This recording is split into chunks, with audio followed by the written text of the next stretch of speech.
உங்களோட முடி ரொம்ப கொட்டி தின்னாயிட்டே போகுது, வளரவே மாட்டேங்குது அப்படின்றவங்க இந்த ஹேர் பேக்கை ட்ரை பண்ணி பாருங்கள்.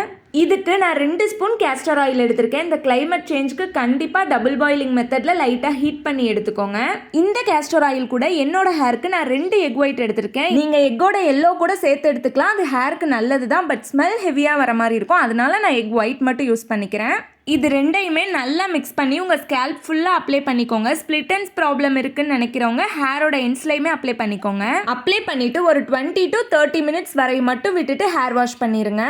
Castor oil and egg white ரெண்டுமே உங்களோட முடியை வேர்க்காலிருந்து வளர்கிறதுக்கு ரொம்ப ஹெல்ப் பண்ணும். அண்ட் முக்கியமான விஷயம், கோல்டு ரிலேட்டட் ப்ராப்ளம் இருக்கவங்க யூஸ் பண்ணாதீங்க, ஏன்னா விளக்கெண்ணெய் ரொம்ப ரொம்ப ரொம்ப குளிர்ச்சி. அண்ட் இன்னொரு முக்கியமான விஷயம், விளக்கெண்ணெய் பிசு பிசுன்னு இருக்கும். ஸோ ஹேர் வாஷ் பண்ணுறப்போ பிசுப்பு போகலை அப்படின்னு சொல்லிட்டு நீங்கள் மறுபடியும் ஷாம்பு போட்டுட்டே இருந்தீங்கன்னா இந்த ஹேர் பேக் போட்டதே வேஸ்ட்டு. ஸோ அதை அவாய்ட் பண்ணிக்கோங்க. இந்த மாதிரி வீடியோஸ்க்கு நம்மளோட சேனல் சப்ஸ்கிரைப் பண்ணிக்கோங்க.